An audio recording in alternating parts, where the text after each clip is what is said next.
Certaines hérésies infernales dans l'Église moderne. Témoignage du frère Emery Prince. Avant-propos. Shalom bien-aimés. Nous sommes ravis de partager avec vous ce témoignage du frère Emery Prince, certaines hérésies infernales dans l'Église moderne. C'est une vision qu'il avait reçue afin d'avertir ceux qui ont l'amour de la vérité, parce que la Bible nous montre dans Job 33, 14 à 18 que Dieu parle aussi par des visions. Il nous témoigne centaines visions données par Jésus-Christ pour éveiller les âmes qui ont l'amour de Dieu. Que Dieu bénisse votre écoute pour une bonne compréhension la pensée du Saint-Esprit. Comme ce témoignage est centré dans la parole de Dieu, il ne manquera pas à vous transformer si vous appartenez réellement à Dieu, car Jésus a dit ceci dans Jean 8, 47, « Celui qui appartient à Dieu, écoute les paroles de Dieu. » Écoutez ce message à la lumière de la parole de Dieu, la Bible. Lisez les passages bibliques pour comprendre ce témoignage selon la Bible, car la Bible, est la seule référence des véritables chrétiens. Que Dieu bénisse votre lecture. Début du témoignage. Que la paix soit avec vous. Mon nom est Prince. Je suis un pèlerin et un étranger dans ce pays, 1 Pierre 1, 17.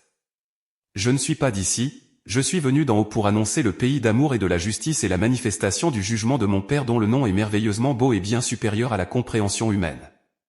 Je suis venu pour annoncer la bonne nouvelle à ceux qui sont doux et humbles. Jugement des personnes dont le patrimoine est le péché. J'ai été révélé pour remplir la mission sublime qui m'a été confiée. Tout a commencé dans les après-midi. J'étais sur le point de voyager dans une ville pour la mission évangélique.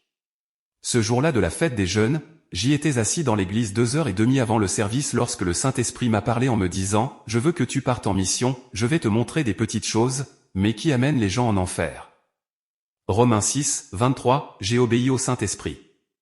Quand je suis arrivé dans la ville, je pouvais sentir l'obscurité dans mes narines et l'atmosphère avait changé de façon spectaculaire. Dans cette ville, il y avait des complots et des intrigues.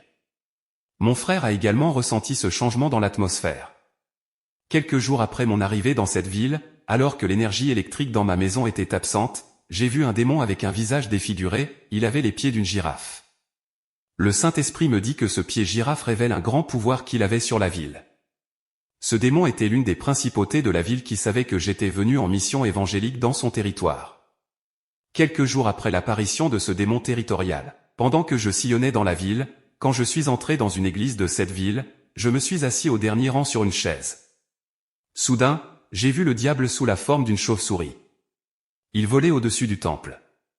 72 démons s'étaient manifestés, 42 marchaient dans l'église, et 24 volaient au-dessus de l'église et dans le voisinage. Il n'y avait rien de gênant pour ces démons, ils étaient libres d'opérer dans l'église.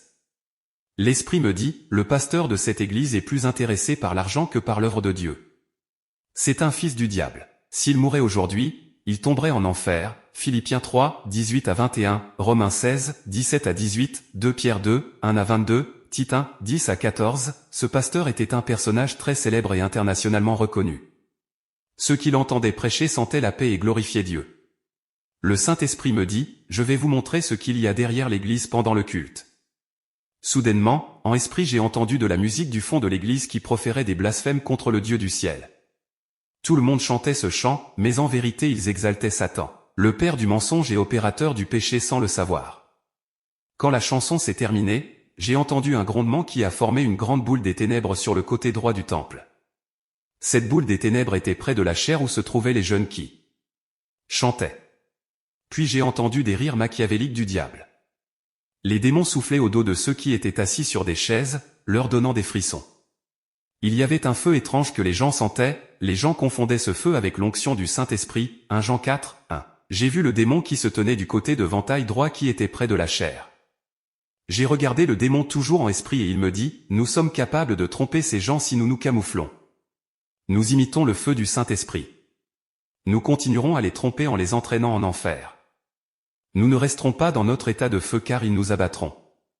Nous nous incarnerons pour habiter en eux, afin d'entraîner leurs jambes en enfer, 1 Pierre 5, 8.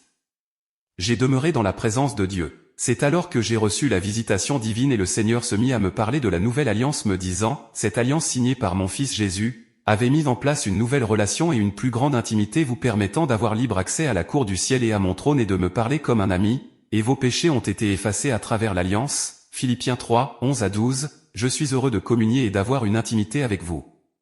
Puis j'ai demandé à Dieu de me montrer sa gloire.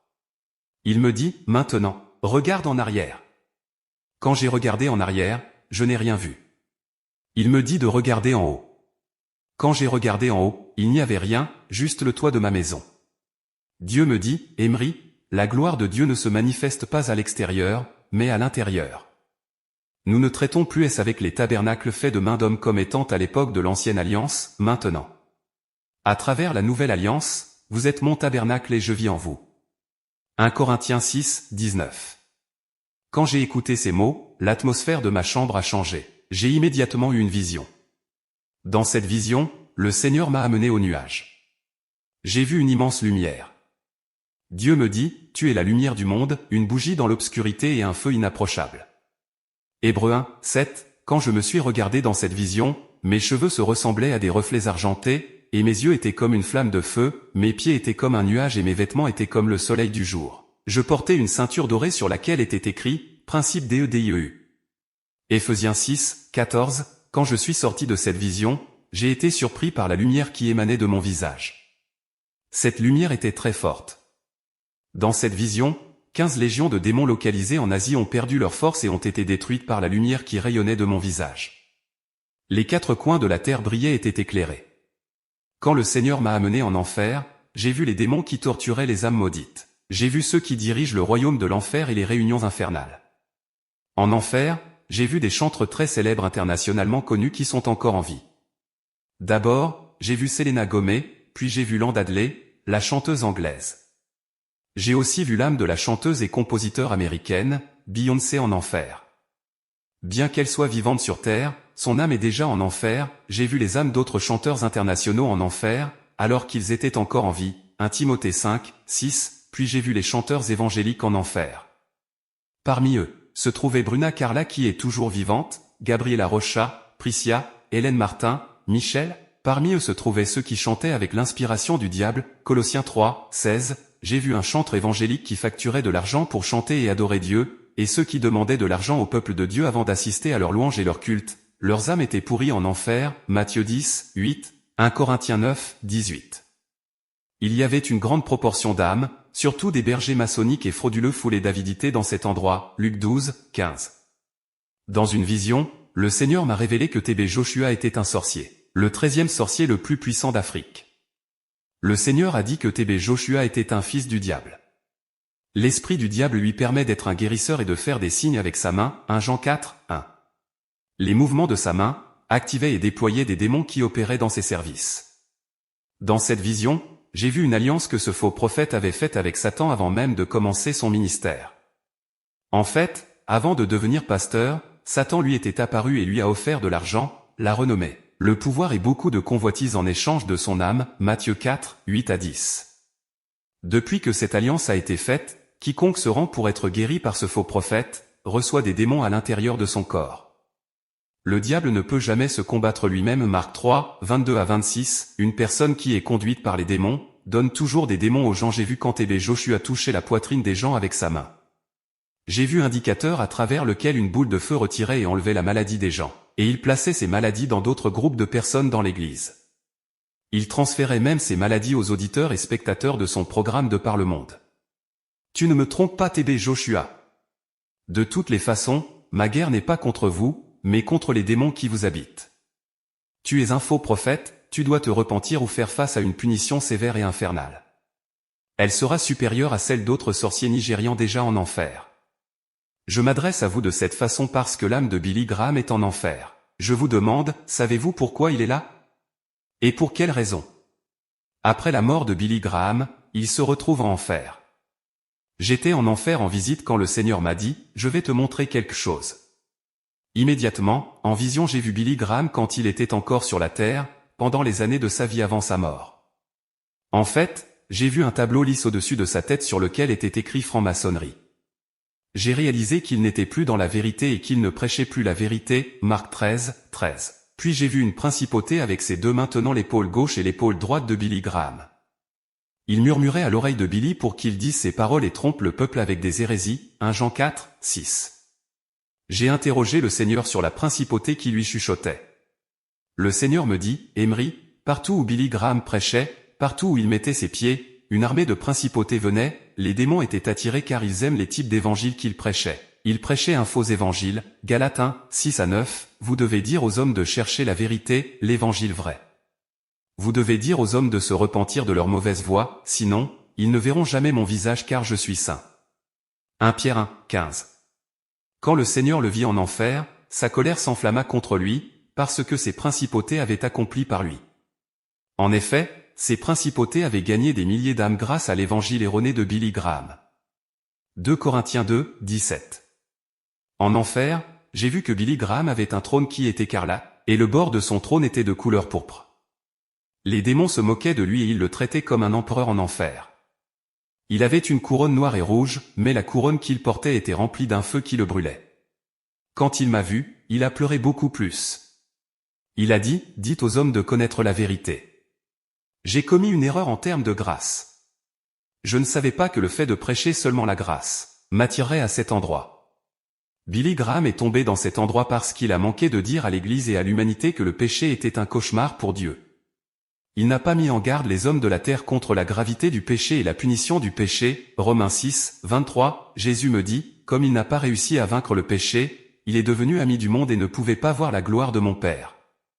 Jacques 4, 4, 2 Corinthiens 6, 14, à ce moment-là, j'ai vu deux démons dont un était semblable à un bœuf avec des cornes des taureaux tenir Billy Graham. Il a pris sa main de son corps et il l'a jeté dans le feu qui la brûla. Billy Graham est cruellement traité en enfer bien pire qu'un esclave. Les démons n'ont pas fouetté son corps. Ils gardaient sa chair qu'ils devraient dévorer comme des cannibales. Jésus pleura amèrement en voyant la souffrance que Billy Graham subissait en enfer. J'ai demandé, Seigneur, pourquoi es-tu dans une telle douleur? Le Seigneur me dit, il était très précieux pour moi, Matthieu 16, 26, mais, maintenant il n'y a plus aucune chance, 2 Corinthiens 6, 1. Il est pris au piège par les chaînes de l'enfer. Je ne peux plus le sauver, car il est déjà condamné et je n'ai aucun pouvoir. Jeremias 12, j'ai demandé au Seigneur, qu'est-ce qu'il a fait qu'il a séparé de toi?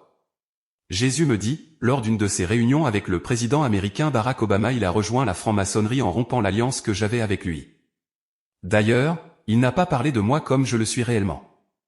Il a parlé de moi uniquement comme amour. Il a manqué de parler du fait que je suis aussi le jugement car je vais frapper la terre du feu du jugement, Hébreux 12, 28 à 29. Mais chaque fois que je regarde la terre, lorsque je vois la méchanceté et le péché, je me souviens du sacrifice que j'ai accompli pour l'humanité sur la croix, Apocalypse 5, 9. Je suis en peine et en larmes parce que je suis mort à la croix pour cet homme même s'il est pécheur. Mais maintenant, il n'y a plus de chance pour lui. Le bras de Billy Graham qui est infligé de douleur est le bras par lequel il avait signé l'accord avec Barack Obama pour rejoindre la franc-maçonnerie. Bien-aimés, nous devons savoir que l'évangile a deux messages principaux qui marchent ensemble. Jésus nous a montré dans Luc 24, 46 à 47 qu'il a laissé deux prédications. En les citant, il a commencé par la repentance et puis le pardon des péchés. Dans Ésaïe 61, 1 à 2, on nous montre que le Saint-Esprit oint une personne pour qu'il puisse annoncer une année de grâce et un jour de vengeance. Une année de grâce veut dire, annoncer aux gens l'amour de Dieu qu'il a manifesté aux hommes pour qu'ils entrent au ciel. Un jour de vengeance veut dire annoncer aux hommes que le même Dieu qui est amour, est aussi un feu dévorant qui se venge, Hébreux 12, 28 à 29, en jugeant les hommes qui ne veulent pas obéir à sa parole pour les jeter dans le feu éternel, Apocalypse 21, 8. La repentance annonce le jugement de Dieu, pour que l'homme sache que la colère de Dieu est réelle, Psaume 90, 11 à 12, et qu'il est important de se soumettre à Dieu en obéissant à la parole de Dieu, 2 Thessaloniciens, 8. C'est pourquoi le jour de la Pentecôte, la Bible, dans Actes 2, 38 à 40, nous montre que la repentance était prêchée aussi par Pierre, et il exhortait ceux qui l'écoutaient à se sauver de cette génération.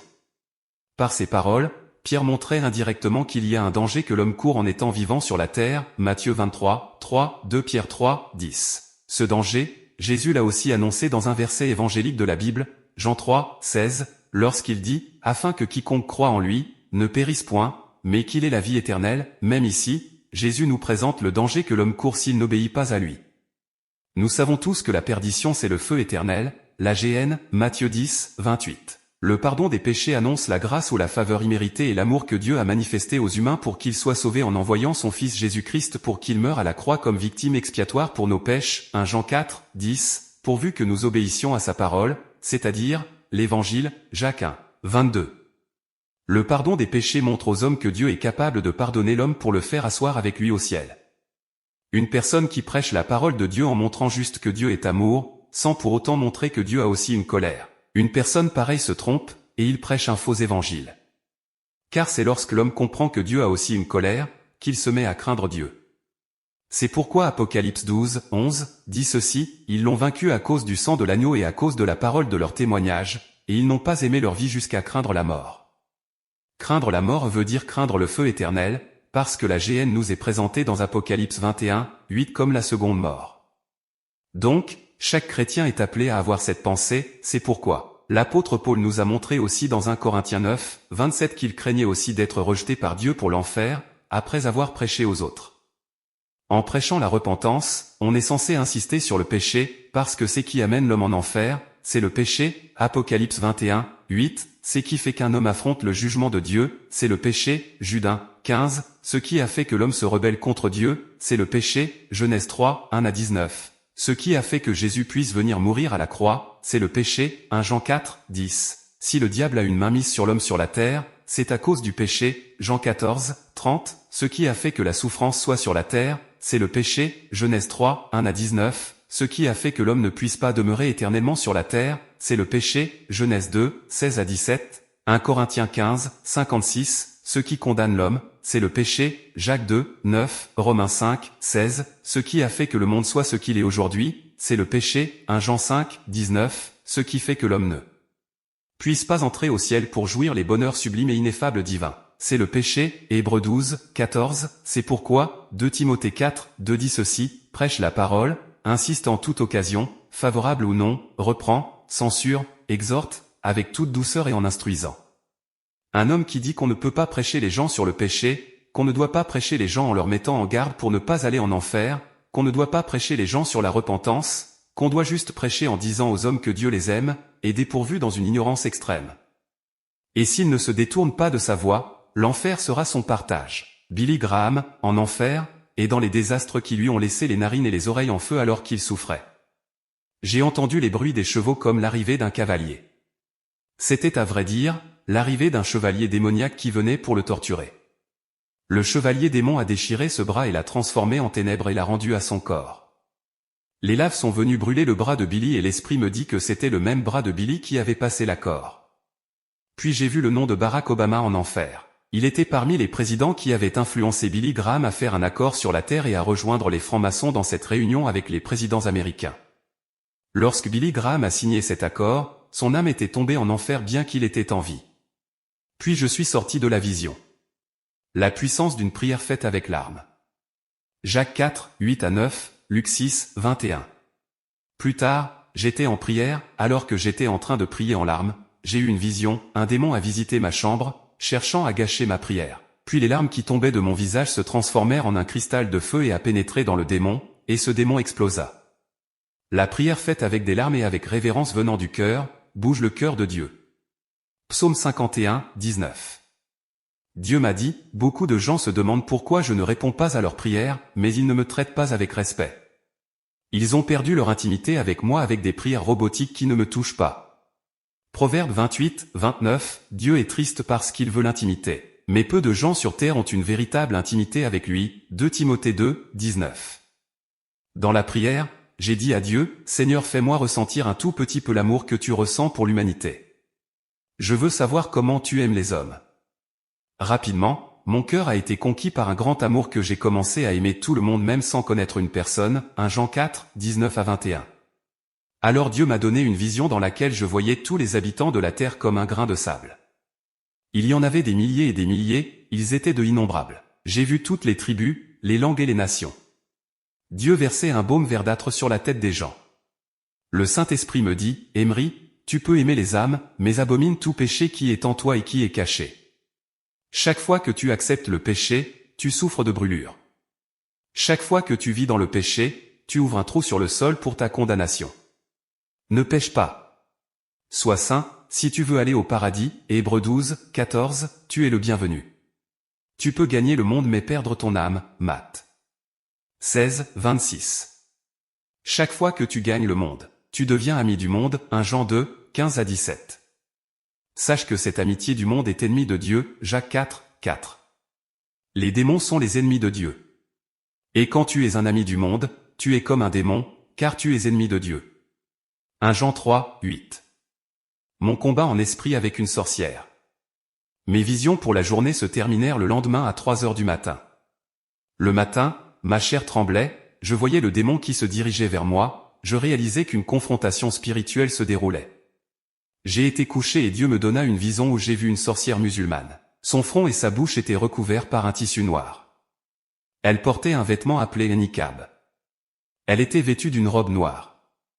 Les yeux de cette femme étaient comme du feu, et elle était très forte. Elle était personnellement venue me rendre visite au même moment de cette vision, j'y ai vu qu'il y avait sur son front 13 lumières comme des petites lampes. Le Saint-Esprit me dit que ces lampes sont ses exploits car elle avait réussi à tuer plus de 12 personnes avec ses mauvais sorts. Son nom est Oxy. Elle était venue pour se battre avec moi. J'ai pointé mon doigt vers elle qui a projeté un feu dans sa direction, mais elle détourna la boule de feu qui est sortie de mon doigt, et elle lança une boule de cristal sur mon épaule gauche qui est devenue paralysée. Immédiatement j'ai déclaré la guérison et je fus guéri immédiatement. Puis je lui ai lancé une aiguille, mais elle réussit à le dévier. Elle a jeté sur mon front une fléchette diabolique qui a frappé entre mes deux yeux, mais alors que je déclarais la guérison, ma plaie a commencé à guérir. J'ai jeté un aiguillon contre elle qu'elle a dévié et a tiré sur mes poumons et mon cœur. Encore, une fois ma plaie a été guérie. J'ai jeté à nouveau un aiguillon sur le front de la sorcière qui l'a finalement frappée. Quand elle était atteinte, j'ai pris mon épée de feu et je l'ai coupée. La sorcière était tombée par terre perdant la bataille, j'ai été surpris par la force de cette sorcière. Elle était très forte. Quand je suis sorti de cette vision, mon corps et mes os étaient faibles. J'avais fait beaucoup d'efforts pour me battre dans le monde spirituel. Le Saint-Esprit m'a révélé que par le tranchant de mon épée, la sorcière avait été malade et était sur le point de mourir. J'ai pleuré pour elle parce que je ne voulais pas sa mort, 2 Timothée 2, 25. Je l'ai combattue spirituellement pour me défendre et non pour la tuer. Quand le Saint-Esprit m'a dit qu'elle était en vie, j'ai été soulagé. Je ne prends pas plaisir à la mort d'un pécheur, Proverbe 24, 17. J'étais fatigué à cause de la guerre spirituelle. Le Seigneur a envoyé un messager pour me réconforter. Il m'a dit, le grand Dieu au ciel te regarde, voyant comment tu vas combattre le mal. 1 Timothée 6, 12, 1 Timothée 1, 18, après m'avoir réconforté, j'ai vu que j'avais des amis avec moi en vision. J'ai vu que ma famille était au ciel. Mes amis sont les anges, Apocalypse 19, 10, mon Père est Dieu, 2 Corinthiens 1, 3, mon frère est Jésus, Hébreux 2, 11 à 12, mon plus grand conseiller est le Saint-Esprit, Ésaïe 11, 2. L'Esprit m'a dit, j'ai préparé un bataillon des anges qui va se battre pour vous à l'aube. Parlez à votre Dieu dans la prière avant de vous coucher, remerciez Jésus-Christ, reposez-vous pour trouver votre force, car un autre combat spirituel aura lieu, Éphésiens 6, 11 à 17, Job 7, 1, 2 Corinthiens 2, 14. Il n'y a pas de repos sur la terre. La terre est le champ de bataille. Votre lieu de repos éternel est le ciel, Apocalypse 14, 13. Tu ne peux pas te fatiguer et te relâcher dans le champ de bataille, Marc 13, 13. La terre n'est pas le lieu de repos, 1 Pierre 1, 17. En écoutant la parole de Dieu, je suis tombé dans un sommeil profond. Pendant mon sommeil, j'ai ressenti une paix si grande que mon corps s'est détendu. Pendant mon sommeil, l'Esprit Saint était assis à mes côtés. Épilogue. Bien-aimés, le Seigneur Jésus-Christ vous aime. C'est pourquoi il a voulu que vous puissiez écouter ce message. Nous devons savoir que Dieu nous a appelés à une seule chose, la sanctification. C'est pourquoi 1 Thessaloniciens 4, 7 dit ceci, Dieu ne nous a pas appelés à l'impureté, mais à la sanctification. Nous devons imiter l'allure de l'Église primitive. Parce que Éphésiens 2, 20 nous montre que nous sommes censés être édifiés sur les fondements des apôtres et des prophètes, Jésus étant la pierre principale. Suivons la Bible, les enseignements des apôtres de Jésus-Christ. Colossiens 3, 5 nous montre que devant Dieu, il n'y a pas d'acception de personne. Jésus revient très bientôt. Apocalypse 12, 21 à 22. Si quelqu'un se croit être prophète ou inspiré, qu'il reconnaisse que ce que nous vous écrivons est un commandement du Seigneur Jésus. Maranatha.